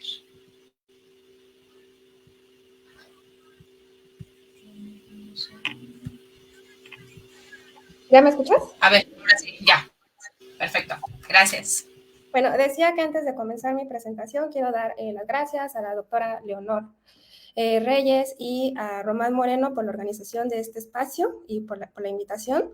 Y bueno, nada más como breve introducción, este trabajo que voy a presentar es parte de mi investigación de postdoctorado, que se centra en el estudio de las infraestructuras desde una perspectiva urbana y cultural. La siguiente diapositiva, por favor. Bueno, voy a dar lectura para ajustarme al tiempo. En septiembre de 1895, el semanario El Mundo Ilustrado publicó una serie de grabados sobre las procesiones realizadas ese año al santuario de la Virgen de Lourdes en los Pirineos franceses. Las escenas que vemos en pantalla representaron una multitud de 30,000 personas en su arribo en tren y en la caminata hacia el templo. Si bien la representación de cortejos religiosos data de la Edad Media, estas y otras imágenes de Lourdes se distinguieron porque incorporaron elementos propios del siglo XIX, como son las aglomeraciones masivas y el ferrocarril, los cuales caracterizaron al peregrinaje moderno. Siguiente. En la historia de la Iglesia Católica, el santuario de Lourdes se conoce como un parteaguas, ya que los padres agustinianos a cargo del templo crearon un sistema para estimular procesiones masivas a través de acuerdos con ferroviarias, obras de urbanización, producción masiva de recuerdos y difusión en prensa. La organización de viajes además abarcó actividades de ocio y consumo, de modo que a partir de la figura del peregrino surgió el turismo religioso. La estimulación de peregrinaciones, cabe resaltar, fue un fenómeno global impulsado por el clero como medida para contrarrestar la creciente secularización del siglo XIX. México no fue ajeno a dicha modernización. Siguiente. El arzobispo Pelagio Antonio de la Bastida y Dávalos, el personaje que está en el retrato, al regresar de su exilio en Roma, trazó un recorrido por santuarios destacados y desconocidos del país a fin de restaurar la presencia de la Iglesia Católica, cuyas funciones sociales se vieron disminuidas por las leyes de reforma. El itinerario abarcó la Basílica de la Virgen de Guadalupe, los santuarios del Señor de Chalma en el Estado de México, Nuestra Señora de San Juan de los Lagos en Jalisco, la Virgen de los Ángeles en Puebla, Nuestra Señora de la Salud en Pátzcuaro, Michoacán, y Nuestro Señor de la Salud de Zamora, también en Michoacán. A semejanza de Lourdes, el clero mexicano aprovechó las líneas férreas que se extendieron durante la última etapa del Porfiriato para facilitar la llegada de viajeros a los santuarios. Siguiente.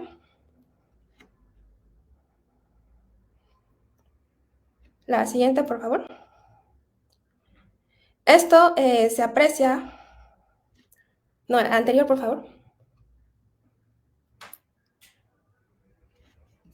Bueno, el aprovechamiento de las rutas que propuso el arzobispo de la Bastida se aprecia porque casi están en los recorridos del ferrocarril interoceánico y del ferrocarril mexicano, aunque por supuesto falta precisar que otras rutas se vincularon con el turismo religioso.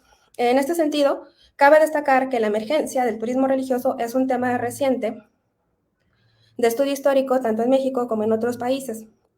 Debido a que se trató de un fenómeno polifacético, en ocasiones puede ser complicado encontrar fuentes que ayuden a documentar y comprender las instancias religiosas, políticas y tecnológicas que se involucraron en la explotación turística de los santuarios. En virtud de que el tren fue el medio de transporte clave para trasladar peregrinos en grandes cantidades, esta ponencia propone que el Fondo Documental de los Ferrocarriles Nacionales, que se alberga en el Centro Nacional para la Preservación del Patrimonio Cultural Ferrocarrilero, es una fuente indispensable para conocer las particularidades de cada centro de peregrinación promocionado durante el Porfiriato. Como caso, se revisa el desarrollo del turismo en el Sacromonte, en Amecameca, en el Estado de México, a partir de los documentos del ferrocarril interoceánico, fuentes bibliográficas y las memorias de la Secretaría de Fomento. Estas fuentes muestran los vínculos entre los actores locales, federales y religiosos, así como las instancias culturales y técnicas en torno al turismo religioso. Bueno, el Santuario del Señor del Sacromonte y el ferrocarril interoceánico. Siguiente, por favor. El Sacromonte se localiza en la ciudad de Amecameca, en el Estado de México. Por su ubicación geográfica, la ciudad tuvo relevancia política, económica y religiosa desde tiempos prehispánicos. En lo geográfico, la región de Chalco-Amecameca se sitúa entre los volcanes Popocatépetl e Iztaccíhuatl, entre la Sierra Nevada y la Sierra del Ajusco, formando un camino natural hacia las tierras calientes y el Golfo de México. Durante la colonia Amecameca se consolidó en un enclave comercial donde hacían escala viajeros y mercaderes. En lo religioso, el Cerro del Amaqueme, hoy Sacromonte, constituyó un centro de ceremonial chalca. Por ello fue un punto relevante de la evangelización virreinal. Siguiente. Entre 1870 y 1900, la zona tuvo un fortalecimiento económico debido al establecimiento de diversas fábricas y talleres, y además por la apertura del ferrocarril de Morelos, después ferrocarril interoceánico, el ferrocarril mexicano y el ferrocarril central. Fray Fortino Hipólito Vera, el personaje que está en la diapositiva, reseñó que antes los peregrinos, en su mayoría indígenas de la región, llegaban al santuario a pie y cabalgando. A partir de 1880, los trenes de recreo transportaron al Carnaval del Miércoles de Ceniza, que es la mayor festividad de Amecameca, a jóvenes, niños, ancianos, ricos, pobres, mexicanos y extranjeros. En 1886, el público ascendió a más de 5,000 personas. Cabe resaltar que el incremento de peregrinos fue motivado por diversos actores, tanto religiosos como políticos y empresarios, contando a la propia operadora del ferrocarril interoceánico. En primera instancia, Fortín Hipólito Vera, cura vicario de Amecameca, por orden del arzobispo Labastida, desarrolló estrategias para revitalizar la memoria del Señor del Sacromonte y atraer fieles.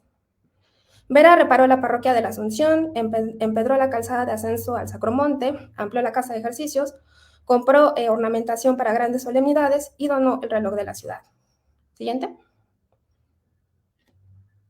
La operadora del interoceánico, por su parte, ofreció trenes especiales para trasladar a las peregrinaciones tanto al Sacromonte como a la Villa de Guadalupe.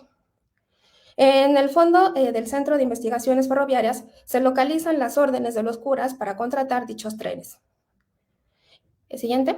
En estos documentos se observa el itinerario, así como las tarifas especiales, lo que deja ver la vinculación del clero con los empresarios en la estimulación del turismo religioso. Siguiente. El Fondo del Ferrocarril Interoceánico además resguarda los contratos y las concesiones de la línea.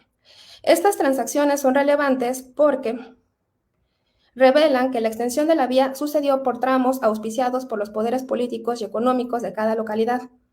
Para el caso del tramo de Morelos, que correspondía a la estación de Amecameca, destaca la intervención del general Manuel Cortina y Delfín Sánchez, ambos miembros de la Junta Directiva del Interoceánico, así como del secretario de Fomento, el general Carlos Pacheco.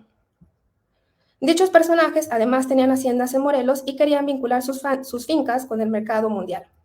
En este contexto, los documentos dejan pensar que el Sacromonte resultaba un atractivo para captar turistas americanos y europeos, conforme a los deseos de la Junta del Interoceánico y del secretario de Fomento, como también se constata en el fondo bibliográfico del Centro de Documentación. Siguiente. Fondo bibliográfico. Siguiente. Las guías de viajeros resultan documentos indispensables para la investigación del turismo religioso.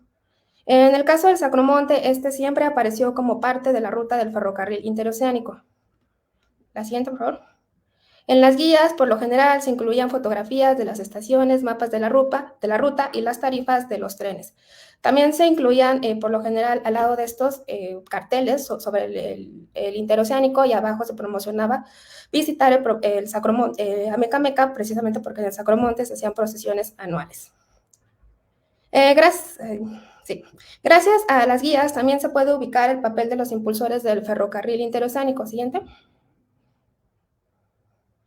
En el tramo que iba de la Ciudad de México a Cuernavaca, resulta paradigmático el caso de Delfín Sánchez. Este señor es Delfín Sánchez, quien, como se documentó en la guía del Estado de México, su esposa, que era hija de Benito Juárez, tenía una hacienda a la cual llegaba directamente el ferrocarril interoceánico para trasladar los productos que llevaban hacia Veracruz y de ahí al mercado internacional. Además, Delfín Sánchez sostenía muy buenas relaciones con Remigio Noriega, quien fue uno de los principales hacendados de la región de Chalco-Amecameca. Siguiente, por favor. En el fondo bibliográfico también es posible advertir cómo Amecameca se fue vinculando con el mercado internacional. Se debe tener presente que durante su gestión el general Carlos Pacheco favoreció los consorcios ferroviarios extranjeros para estimular el comercio exterior. Este fue el objetivo de vender la línea a inversionistas británicos en la década de 1890. El superintendente del interoceánico, Delfín Sánchez, se encargó de ejecutar dicha política por sus buenas relaciones con el círculo cercano de su suegro Benito Juárez, con el presidente Porfirio Díaz y con los hacendados morelenses. Por esta razón es que la empresa con frecuencia ostentó el origen británico de parte de su material rodante, así como de sus furgones tipo Isabel. Los furgones tipo Isabel son los que realmente con frecuencia se encuentran en las fotografías del ferrocarril interoceánico que trasladaba a los peregrinos hacia Amecameca. Siguiente, por favor. Debido a la convergencia de los intereses del gobierno federal y municipal, así como de la Iglesia en la difusión cultural del Sacromonte, se integró a los proyectos de industrialización y progreso emprendidos de Chalco a Amecameca. El régimen creó una imagen estereotipada de la ruta de los volcanes con la intención de valorar y promover lo propio, como se aprecia en las diversas fotografías que se comisionaron a los famosísimos fotógrafos William Jackson, Abel Briquet, Hugo Breme, Guillermo Calo y los hermanos Casasola. Las representaciones generalmente incluían la majestuosidad de los volcanes, la arquitectura religiosa, campesinos y objetos tradicionales, a modo de representar a Meca Meca como un lugar de retiro y escape del bullicio urbano, atractivo para fieles y turistas. Estas características, a su vez, obedecían a los principios de la estética de lo pintoresco que prevaleció en las imágenes turísticas, las cuales otorgaban un lugar principal a la fotografía de paisaje y de arquitectura, a modo de celebrar los monumentos y los escenarios más indicativos de la identidad nacional. La promoción de Meca Meca en particular siguió la publicidad de los Alpes suizos, los cuales se popularizaron con imágenes de una provincia próspera, pero que había mantenido su encanto rústico. De manera semejante, el Sacromonte se presentó como un lugar de retiro atractivo para fieles y turistas. La siguiente, por favor. Y memorias de la Secretaría de Fomento. Siguiente. Por último, las memorias de la Secretaría de Fomento también son esenciales para conocer la afluencia de visitantes, así como las consecuencias técnicas del turismo religioso. En los informes de la empresa del ferrocarril interoceánico se observa el aumento de viajeros. En particular, llama la atención que en junio de 1880, cuando comenzaron a correr los primeros trenes a Meca Meca, se registró la mayor cantidad de personas ese año, alcanzando el número de 50,000 pasajeros. Siguiente. En las fotografías de la época también es patente el crecido número de peregrinos que visitaban la ciudad durante el carnaval del miércoles de ceniza. No obstante, entre 1894 y 1895, el Sacromonte recibió mayor cantidad de visitantes, porque el arzobispo Labastida obtuvo la autorización de Roma para festejar la coronación de la Virgen de Guadalupe. La conmemoración señalaría las buenas relaciones entre el Vaticano, el clero mexicano y el Estado porfirista. Siguiente. El programa incluyó conectar el culto de la Virgen de Guadalupe y el Señor del Sacromonte por medio del ferrocarril. Entonces, las procesiones que llegaron a la Villa de Guadalupe de estados como Guadalajara, León, San Luis Potosí y Guanajuato, al terminar los oficios en la Ciudad de México, tomaron la excursión en tren al Sacromonte. En esta caricatura se representa como la excursión que venía de Durango salió de la Villa de Guadalupe y se fue al Sacromonte, y lo que menos se ve es que sea una procesión religiosa, sino más bien se representó como un paseo turístico, que eran las características del turismo religioso. Siguiente, por favor. El 28 de febrero de 1895, cerca de 1,200 pasajeros abordaron el ferrocarril interoceánico en Ameca Meca de regreso a la capital. La multitud era tal que las personas se atiborraron incluso en las plataformas del tren. Al llegar al tramo entre los pueblos de Tenango y Temamatla, 5 vagones saltaron de las vías y chocaron entre sí, causando 105 muertes y 51 heridos. Las imágenes sobre el siniestro enfatizaron las ondulaciones de las vías, ya que desde que comenzaron a correr los trenes de la Ciudad de México a Meca Meca en 1880, los usuarios señalaron que las curvas del tramo estaban mal calculadas, con riesgos de causar descarrilamientos. Siguiente. Se debe subrayar que la Secretaría de Fomento tenía conocimiento de los peligros de la vía. Desde las primeras inspecciones de la ruta se hizo saber que la configuración topográfica de los terrenos era muy accidentada en gran parte de su extensión, lo que motivó serias degradaciones en la vía. Con frecuencia se presentaron accidentes por el mal estado del material rodante y de los rieles, por causa de las lluvias y por la negligencia de los empleados. La empresa intentó remediar los desperfectos, pero sin detener el movimiento de los vehículos. Por tanto, las reparaciones necesarias no se realizaron y se dictaminó que la ruta no estaba en buen estado. Siguiente.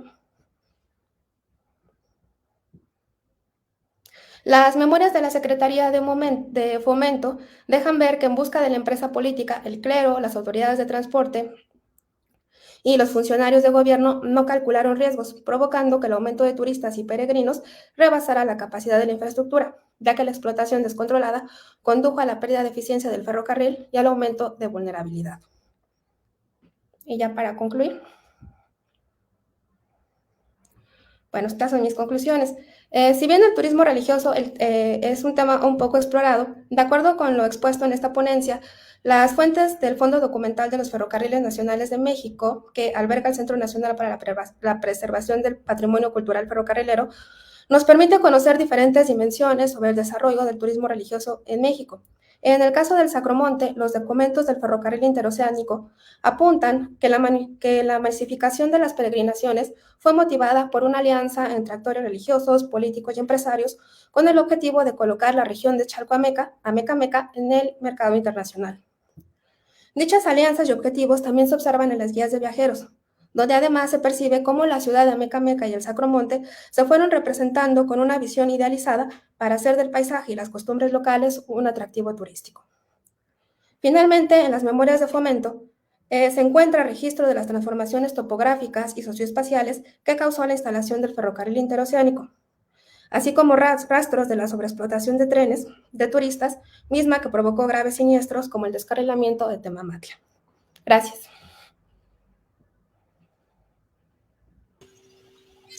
Muchas gracias, Fabiola.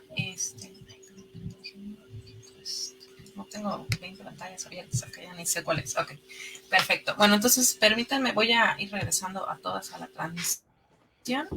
Y bueno, nuevamente darle las gracias a todas las participantes que tan generosamente nos han compartido sus trabajos, sus investigaciones y sus inquietudes en torno a los ferrocarriles, ¿no? Que es el tema que nos reúne hoy. No sé si está Roman por allá. Pero bueno, les agradecemos a todos los que han seguido la transmisión y tenemos algunos comentarios que voy a ir leyendo. Bueno, hay, a ver, bueno, por acá se los voy poniendo, Alejandro Barragán, excelente, por fin puede estar presente a buena hora, qué gusto, pero bueno, quienes no hayan podido y ustedes sepan que les puede interesar este tema, pues la transmisión va a quedar grabada tanto en las redes sociales del museo como en las de la Red Iberoamericana de Historiadoras, así que pues pueden volver a consultarlas en caso de que lo deseen. Saludos desde Guadalajara de David Trujillo, Luis Antonio Pérez, muy interesante. Clara, lástima que tuviste tan poco tiempo, felicidades, ay, discúlpenos, pero es que no se puede dar más tiempo porque si no, no salimos de aquí nunca. Alejandra Callejas, qué emocionante, interesante la intervención de Clara. Y ahí te hace una pregunta, si has encontrado pinturas de accidentes de trenes.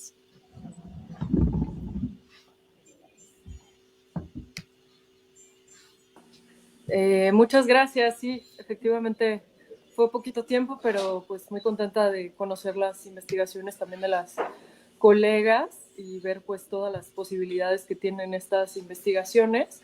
Y pinturas específicamente no, sí hay grabados con accidentes, como mencionaba Fabiola, el descarrilamiento de Temamatla, ¿no? Como diversos accidentes que sobre todo la prensa cubría.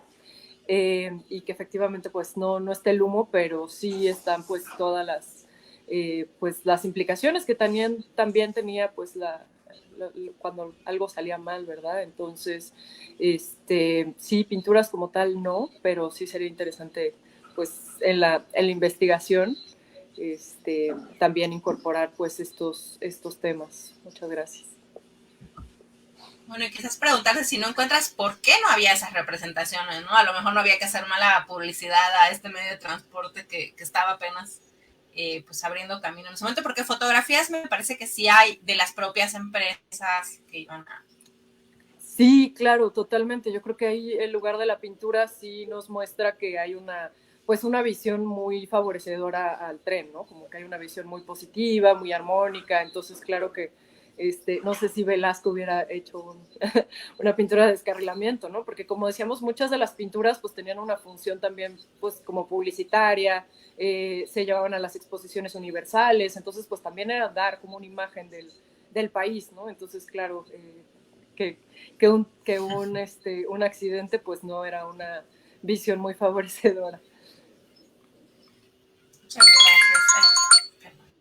Vamos a continuar. A ver, tenemos por aquí de Iván Rodríguez. Felicidades por la presentación. Esto se está tornando interesante. Saludos desde Atlisco. Bueno, la verdad es que no me acuerdo. A las 6 de la tarde en punto. No sé quién estaba como hasta ahora, pero bueno. Les recordamos que pueden ir dejando sus preguntas y comentarios. Denis Markovic Pérez, muchas felicidades, gracias por la investigación. Y también Enrique García Vega las felicita por las ponencias. Por acá también me hicieron llegar algunos comentarios que a mí no me aparecen, pero que están en las redes del CEDIF. Entonces, dice sí. María del Carmen Orozco, que nos saluda desde el Estado de México, en Atizapán de Zaragoza. María del Carmen Orozco, felicidades, Clarita, muy interesante. Charla, desde pequeña mi familia viajaba en tren para las vacaciones, saludos. Y bueno, yo creo que por eso es que estos temas sobre ferrocarriles siempre pues nos llaman mucho la atención para investigar y para la gente que se interesa, ¿no? Porque pues a mí también todavía me tocó viajar en tren alguna vez, o las familias cuentan estas historias, o hay muchas familias que se dedicaban a estas profesiones. Entonces, bueno, un poquito Thalía nos contó sobre su experiencia, pero quizás pues valdría la pena que pues, las demás nos compartan pues por qué se interesaron en estudiar temas relacionados con el ferrocarril. Entonces, si quieren, empezamos con Karen, luego Fabiola, Clara, y bueno, Thalía, si quiere agregar algo a lo que ya nos comentó. Bueno, en mi caso me interesé por el tema del ferrocarril. Primero porque crecí con el ferrocarril, mi mamá trabaja en el CEDIF, entonces siempre tuve acceso a ese tipo de documentos de primera mano. Y también me facilitó, ¿no? El empezar a darme cuenta de todo este vocabulario, de estas diferencias, porque podía así acercarme a los textos y ver que no entender una palabra y preguntarle y que me dijera, no, pues es sinónimo de tal cosa, así, ¿no? De lo que ella recordará. Entonces, a partir de ahí nació mi interés y ya investigando, pues me sorprendió mucho que no hubiera como tal una investigación estrictamente lingüística sobre el tema. Entonces eso fue lo que terminó de motivarme para llevar a cabo mi investigación. Muchas gracias. Y bueno, también, bueno, le mandamos también saludos a tu mamá, Isabel Bonilla, que trabaja ahí en el CEDIF, que todos la conocemos y que siempre está muy dispuesta a apoyarnos a los que acudimos a investigar. Y la otra es como, nos muestras todas estas posibilidades inexploradas que quizás uno nunca se hubiera imaginado que se podían estudiar sobre el ferrocarril. Entonces a mí me encanta este trabajo lingüístico. Fabiola. Pues yo llegué por la caricatura, porque estaba haciendo una investigación sobre representaciones de críticas al progreso, y en eso me saltó a la vista que 1895 fue un año en el que se dio el descarrilamiento de Temamatla, y en la villa de Guadalupe, aparte de descarrilamientos, hubo una serie de efectos urbanos como falta de agua, peregrinos sin habitación, suciedad, epidemias y no sé qué. Entonces ya de ahí, empezando a rascar el porqué de las caricaturas, encontré que era el turismo religioso. Y luego sucedió que ya investigando a Meca Meca, resulta que mi mamá es de un pueblo cercano. Y entonces pues fue como empecé a rascar más en los archivos municipales, y la misma gente también me empezó como a facilitar el acceso a la información para saber más. Les interesa mucho el ferrocarril, y desgraciadamente es un pueblo ferrocarrilero, pero que no saben que son un pueblo ferrocarrilero. Entonces, cuando empiezas a contarles, ellos mismos te van cooperando y te van diciendo, busca acá, busca allá, y te van aportando muchas fuentes. Y así llega.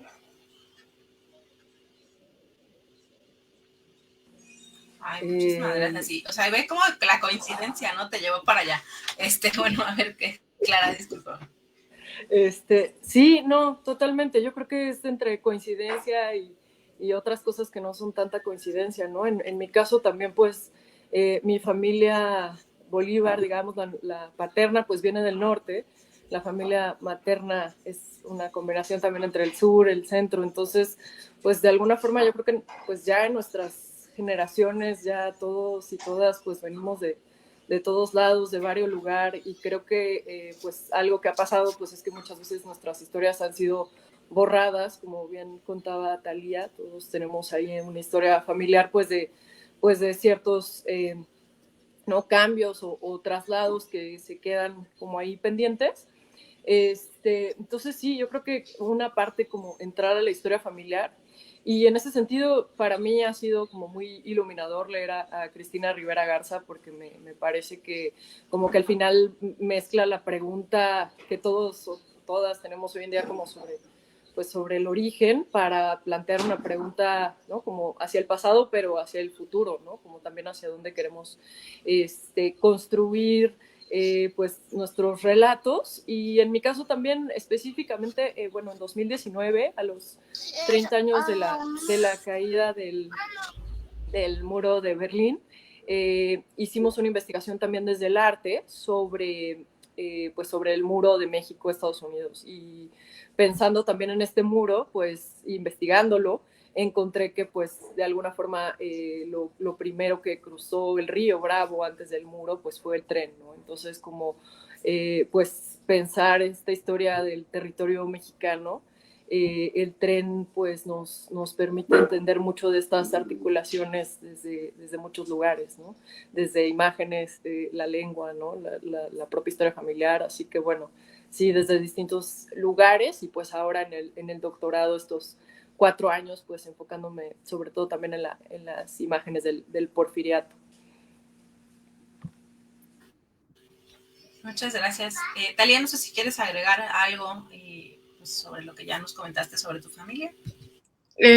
Sí, pues que es muy curioso porque son como los mismos procesos, pero a la inversa. O sea, empiezo como con algo personal y me clavo más como en la historia, ¿no? Y yo creo que, o sea, es también algo que me llama mucho la atención es como lo cíclico de la historia, leer cómo hace 100 años estos inmigrantes eran mal vistos, de que no se vayan a mezclar con los indígenas porque la raza y luego, o sea, pasa eso mientras yo estoy viendo noticias de la caravana migrante y el rechazo, ¿no? Entonces, o sea, a mí lo que me llama mucho la atención es como esta oportunidad de cómo pues ahora sí que en un dispositivo de movimiento, de una máquina, en tren, que es símbolo de la modernidad, caben un montón de cosas, ¿no? Que no es del pasado, sino que sigue siendo súper presente, ¿no? Al menos, por ejemplo, en Veracruz, las imágenes de la bestia con los inmigrantes arriba, ¿no? Las matronas también en Córdoba, ¿no? Con todas estas imágenes de las mujeres que alimentan a los inmigrantes, ¿no? Que van arriba del tren. Entonces, son como imaginarios que yo tengo muy presentes, pero que al mismo tiempo como que trato de quitarles la palabra pasado, presente y hacer como un todo, ¿no? Y creo que ahí entran muchas cosas. Y bueno, nada, también agradecerles a las compañeras porque yo me voy con datos muy interesantes como para seguir ahí en la pesquisa. Muchísimas gracias. Y creo que eso es algo que, bueno, ya que lo mencionas, como que a veces nos enfocamos mucho en nuestra propia disciplina y no vemos también pues, lo que se está produciendo desde otros campos que luego también nos aporta, como ya mencionas, información que nos puede ser útil para nuestras propias reflexiones, para nuestros propios trabajos.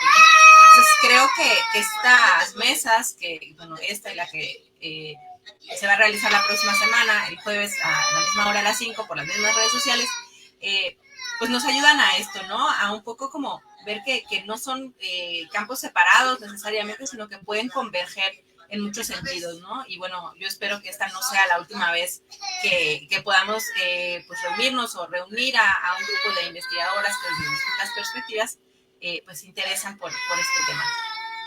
Bueno, no nos llegaron más preguntas, pero pues sí me gustaría dar un espacio para que pues hagan algún comentario que se les haya quedado por allá en el tintero. Entonces, si quieren, pues vamos al revés.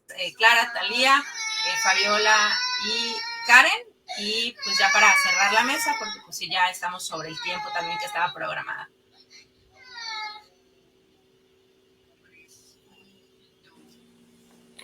Pues nuevamente agradecer a las instancias que permiten esta mesa. Y bueno, pues creo que me quedo con la reflexión también de pues cuál es el aporte también que podríamos hacer nosotras desde nuestra perspectiva. Creo que tiene que ver con una sensibilidad a aquello que a veces no es tan visible, ¿no? O aquello grandote, como de repente pues puede ser el tema ferroviario, ¿no? Como pues realmente un tema muy, muy imponente. Entonces no son los puentes, no son las máquinas, sino a lo mejor como esos pequeños detalles de cómo se transportaba la gente, qué pasaba en las vidas cotidianas, cómo se nombraban, ¿no? Aquellos nuevos formas o técnicas que existían, esas nuevas, también pues los oficios que trae el tren. Entonces, Realmente creo que esto me quedo mucho con esta mesa, como pues esta posibilidad de ver como lo pequeño, lo que no siempre tiene la atención primordial por parte pues de las narrativas dominantes, a lo mejor por decirlo de alguna forma, ¿no? O que podrían ser a veces masculinas.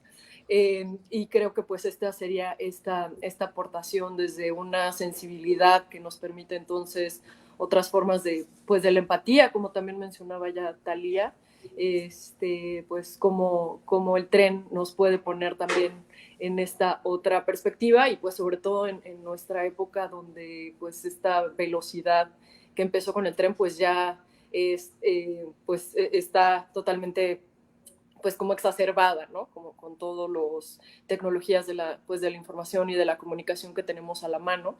Entonces, pues estos temas nos permiten tomar un poco el espacio pues del arte, de la historia de la investigación para repensar nuestras historias y los pasos hacia adelante. Así que bueno, muy contenta de estar aquí y eso sería.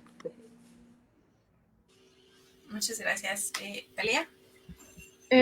Sí, pues concuerdo con todo lo que acaba de mencionar Clara y no quisiera como redundar. Si acaso nada más, o sea, más bien un agradecimiento a todas por el esfuerzo, por el aporte y una reflexión que quizá se sale un poquito es que yo no entiendo por qué cuando uno quiere hacer sesiones en vías ferroviarias ahora como que no está permitido.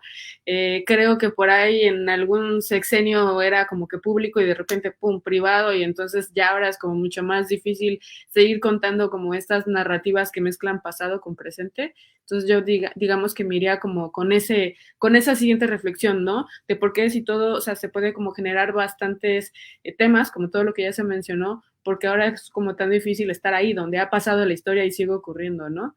Que bueno, ya son cosas de permisos legales y tal, pero bueno, nada más ahí como que me sigue dejando algo. Claro, como parte del rescate de un patrimonio y una memoria, el no tener acceso a ese patrimonio y esa memoria, pues obviamente dificulta, ¿cómo se llama? Pues su rescate o su preservación, ¿no? O sea, yo creo que un poco por allá va tu reflexión. Entonces, pues sí, o sea, realmente sí nos queda esta pregunta, ¿no? Si queremos preservar este patrimonio, ¿por qué no tener más acceso a él? Pero bueno, eso podría ser un tema para una siguiente discusión. Bueno, le voy a dar la palabra a Fabiola. Pues antes que nada agradecer a todas las ponentes por sus aportaciones. Realmente te ayuda. Como que uno se encasilla. Yo que vengo de la historia de la imagen, todo lo quiero ver a través de la imagen, pero por ejemplo, la idea de que el lenguaje también puede ser una fuente histórica y que de hecho se podría llevar tus resultados se podrían llevar a otros terrenos, así me parece súper fascinante. Y te agradezco mucho y a todas. Y a ti, Leonor, por organizar la mesa. Gracias. Muchas gracias. Y bueno, Karen, para ir cerrando. Pues sí, yo también quería pues aprovechar, también creo que me encasillo mucho en mi área, y algo que rescato fue que nos centramos bueno, muchos de nosotros nos centramos en la parte de los trabajadores, ¿no?